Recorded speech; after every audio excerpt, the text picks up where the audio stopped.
Medak municipal council తొలి సమావేశం chairperson కానుగు రాధిక భూపతిరాజ్ అధ్యక్షతన నిర్వహించారు.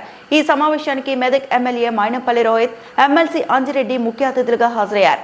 అలాగే వైస్ చైర్మన్ దొంతి నరేష్ గౌడ్ పాల్గొన్నారు. ఈ సందర్భంగా 26వ వార్డు సమస్యలపై దీపక్ కుమార్ మాట్లాడారు. పెట్రోల్ బంక్ నుండి గీతా కాలేజ్ వరకు, మున్సిపల్ బస్టాండ్ నుండి సరస్వతి కాన్వెంట్ స్కూల్ వరకు సీసీ రోడ్లు వేయాలని కోరారు. నర్స్కే రోడ్లో చెత్త వేయడాన్ని నివారించడంతో పాటు కోతులు, వీధి కుక్కల సమస్యలను పరిష్కరించాలని తెలిపారు.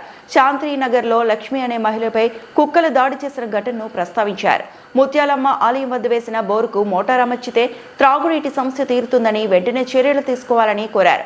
అలాగే 26వ వార్డు అంగన్వాడీ భవనం శిథిలావస్థలో ఉందని, కొత్త భవనానికి నిధులు మంజూరు చేయాలని ఎమ్మెల్యేను విజ్ఞప్తి చేశారు.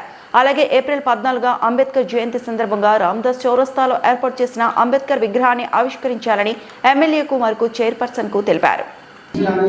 కొంచెం ఇబ్బంది అవుతుందండి, చాలా ఇబ్బంది అవుతుంది. యాక్చువల్గా ఎంట్రెన్స్ లోనే పెద్ద పెద్ద గుంతలు ఉన్నాయి. ఆ వార్డు 9th వార్డులకు వస్తుంది, మళ్ళీ 26 వార్డులకు వస్తుంది అండి.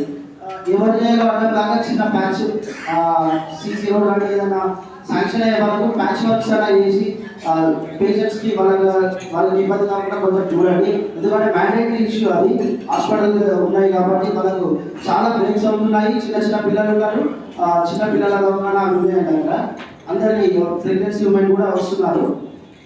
ఒక్కసారి అది కూడా చూడండి. ఇంకోటి అంటే ఇఫ్తార్ భాష పక్కన మన మున్సిపాలిటీ పక్కనే అండి. ఇక్కడ నుంచి కింద సరస్వతి కాన్వెంట్ వరకు అండి మొత్తం రోడ్డు పైన పెద్ద పెద్ద కుప్పలుగా ఉన్నాయండి. సీసీ వర్క్ చేసిండ్రు, పక్కనే అక్కడే కుప్పలుగా పెట్టిండ్రు. అవి ఎత్తుమంటే వాళ్ళకు శానిటైజర్ వాళ్ళకి సంబంధం లేదంటున్నారు, మన కౌంట్ కానీ వాళ్ళకి లేదంటున్నారు. దాన్ని కూడా ఒక సొల్యూషన్ ఆలోచించాలి. ఎందుకంటే టర్నింగ్ లాగానే పెద్ద పెద్ద కుప్పలు పెట్టేయండి.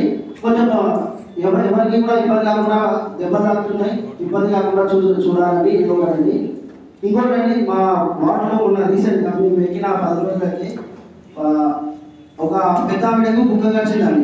కంప్లైంట్ కూడా చేశాము మన కమిషనర్ గారికి. ఆ కుక్క నలుగురు 5కి కలిసింది. అది ఆమె సివియర్ కండిషన్లో మొత్తం పిక్కను తీసేసిందండి. దానికోసం కూడా కొంచెం ఆలోచించండి. ఎందుకంటే సివియర్ ఉంది గది అన్నీ ఒక 4-5 కుక్కలు అక్కడనే వస్తున్నాయండి. మరిన్ని అప్డేట్స్ కోసం మా ఛానల్ని సబ్స్క్రైబ్ చేయండి.